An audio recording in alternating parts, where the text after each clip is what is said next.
الرحمن الرحيم. بسم الله خير الأسماء، بسم الله رب الأرض والسماء، بسم الله الذي لا يضر مع اسمه شيء في الأرض ولا في السماء وهو السميع العليم. الحمد لله فاطر السماوات والأرض، جاعل الملائكة رسلا أولي أجنحة مثنى وثلاث ورباع، يزيد في الخلق ما يشاء، إن الله على كل شيء قدير. ما يفتح الله للناس من رحمة فلا ممسك لها، وما يمسك فلا مرسل له من بعده، وهو العزيز الحكيم. والصلاة والسلام على من أرسل بالحق بشيرا ونذيرا وداعيا إلى الله بإذنه وسراجا منيرا. ونشهد أن لا إله إلا الله ولي الصالحين وقاصم الجبارين، ونشهد أن محمدا عبده ورسوله صلوات الله وسلامه وبركاته عليه وعلى من اهتدى بهداه إلى أن يأتي يوم لا ينفع مال ولا بنون إلا من أتى الله بقلب سليم.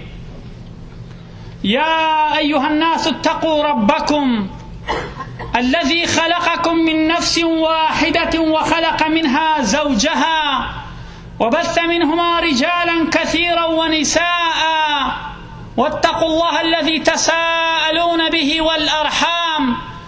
إن الله كان عليكم رقيبا. السلام عليكم ورحمة الله وبركاته. اگر لبیرتان ما بێت لە ئەخیر خوتبە لە باسی قەزا و قەدەرە گەشتینە ئەو نوقتەیەی کە ڕەبتی قەزا و قەدەر بکەین بە ژیانی ڕۆژانەمان. گەشتینە ئەو پرسیارە چۆن ئەم هەموو کوشتار و وێرانکاری و دزی و فەساد و ماڵوێران و دەربەدەری و درۆکردن بە زمان و گەندەڵی و کوشتن و وێرانکاری چۆن لەگەڵ حکمەتە گونجەکە خوای گەورە قەراری داوە ئەم ژیانەی لەسەر بەردەوام بێت. ئەمانە لەکوێ لەگەڵ حکمەتی خوا کۆ ئەبنەوە؟ ئەگەر ئەوەی ڕوئەدا ناویانەی قەزا و قەدەر، ئایا کوشتار و وێرانکاری قەزا و قەدەرە؟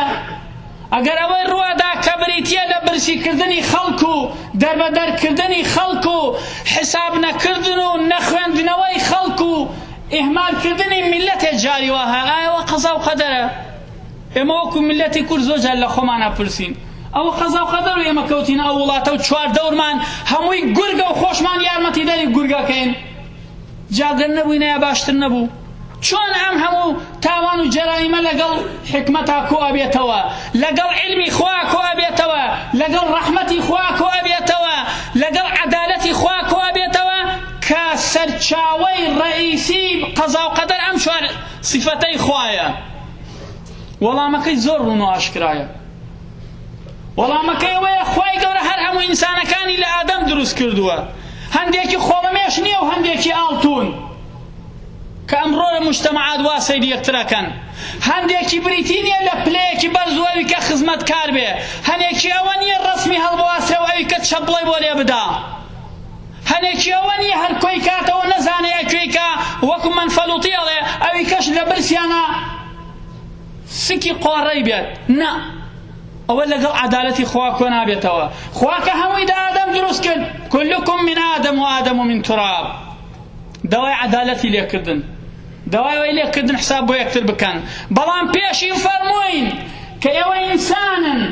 ئارەزوو شەهوەت و غەرازەتی سوڵتە و ئینکار و ئیجحاد و ئیستینکاری دینی من واتان لێکا کە هەنێکتان بچەوسێنەوە. وجحدوا بها واستيقنتها أنفسهم ظلما وعلوا، ئەو زوڵم و خۆ بە زرزانین و خەڵ بە سوکردنە واکە ژیانی دنیا ئاوای لێبێ. ئەو ئینزارەی کردوین و پێشی وتوین تەنها دینەکەی خوایە ڕاستە. چۆن بزانین ڕاستە؟ هەر کاتێ ئینسان بە ئارەزووی خۆی بە تەحەدای دینی خوا، بە ئینکاری کردنی دینی خوا خۆی ڕێگایەکە گرێتە بەر، ئیتر چی ناوێکی لێنێ؟ خوا قەراری ئەوە نەتیجەی ئەو ڕێگا بێ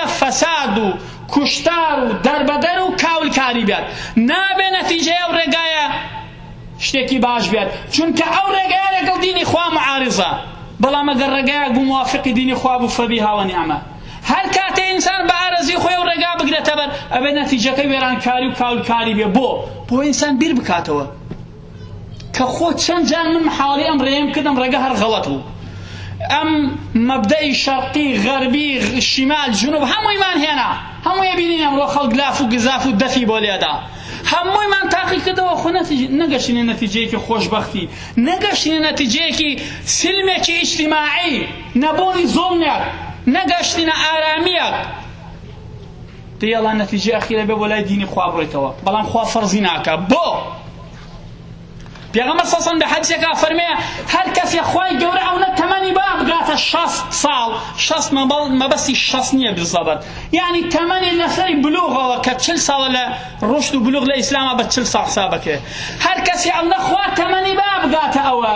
ئەو نەبینێ لە دنیا ئەو نەبیسێ قەرارە ئەو نەتێبگا لە ڕۆژی قیامەتە وەڵامی پرسیارەکانی نەبێت کە خوای گەورە بڵێ ئەرە بۆ گوناهت کرد بڵێ نەمزانی ئەم 6 ساڵە عەقڵت کۆ نەکردووە لەم دنیا چیت کردووە ئەم 6 ساڵە ئەم هەموو ڕوودا و کردار و گفتار و هەمووی بە چواردەورە لەم سەرزەویە هات و ڕۆژ بینین ئەی باشە هۆشێکت بۆ نەکردەوە پەنا بەخوا گەر ئینسان هۆش نەکاتەوە بەر چیەکەوێ بەر نیفاق بەر فسق دەلیلیشمان دوو ئایەتی قورئانە خوای گەورە ذەمی کوفار و بەتایبەتی منافقینی مەدینەیەکە فەرمی ئەوە بۆ جارێ دوو جار لە ساڵەکە دەستیان ئەچزێ بە نەکبەتیەکە هەر عاقڵ نابن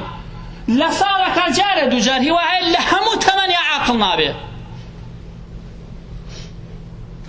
وەڵامەکەی ئەوەیە کاتە ئینسان بە ئارەزوی خۆی نەتیجەیەکی گرت مەبدەیەک و ڕێبازێکی هەڵبژات نەتیجەکەی وێرانکاری بوو حکمەتەکە وێ بگەڕێرەوە بەلای دینی خوا ئەوە بریتیە لە کلیل و چەمکی تێگەشتمان لە قەزا و قەدەر لەم ژیانە لەبەرەوە کە شتێکمان بەسەر ئینسانەوە وەڵا قەزا و قەدەر و 7-8 لێ کوژرا و 40-50 دەربەدەر بوو 200-300 هەر نەما کەس نەزانی بۆ کوێ چوو بەتایبەتی ئێمەی ملەتی کورد نەڵێن قەزا و قەدەرە ئەوە ئەو سنەتەیە کە خوای گەورە دایناوە خەڵکینە ئەگەر بتانەوە تەحەدای دینی خوا بکەن بەوەی لە دینی خوا باشترتان پێتان نییە بەڵام مەجالتان نەدن تا قیامەت مەجالتان هەیە خۆ ئەگەر خوای گەورە ڕەحمکە ئەوە تۆزێک زەربەیە دەرێ لە ئینسان لە دنیا بەشکم هۆش بکاتەوە بەڵام ئەگەر دڵی قفڵی بەسەرەوە بوو فالنار ئەولا به ئەوە ڕاتە جەهەنەم پەنا بەخوا گەشتینە ئەو نوقتەیەوە لەوێەوە دەست پێکەین بۆی بیهێنمەوە بیرتان ئینشاءالله زۆر جارە پرسیارەکرێت باشە مەسەلەی قەزا و قەدەر ئێمە ئاوا تێنەگەشتوین لێ کەس وای بۆ باز نەکردوین یاوان نییە ڕەنگە بووتی ئاساییە بەڵام وەڵامەکەی زۆر ڕوون و ئاشکرایە یەکەم تێنەگەشتنی ئێمە و نەزانینی ئێمە و حاڵی نەبوونی ئێمە لە ڕاستیەکان ناگۆڕێت هەرەوەی کە من باوەڕم بەوە نییە ڕۆژە سوڕێتەوە و زەویە سوڕێتەوە ئەم بوونەوەرە سوڕێتەوە ئیتر نییە ئەوە من ناحاڵی من نازانم هەیە کە من لە شتێ تێناگەم دەلیلی ئەوە نییە ئەو شتە نییە دەلیلی ئەوەیە من تێناگەم یا جاری وا هەیە نامەوێت تێبگەم چونکە زۆر جاری ئەگەر ئینسان بیەوێ لە شتێ تێبگا ئەگەر لە خەویشا بووە کاتی خۆی لێ ئەبڕێ و ئەیابەوە ئەها چەند ئازان بۆ پارە و کاسبی ئەها چەند ئازان زۆر جاری وا هەیە بۆ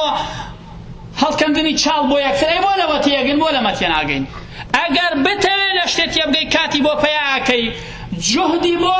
سەرفەکەی هەوڵی بۆ ئەدەی هەر چۆنێک هەبێت لەبەرەوە کە من تێناگەم دلیلی ئەوە نیە ئەو ڕاستیەوانێ دلیلی ئەوەیە من تێنەگەشتوم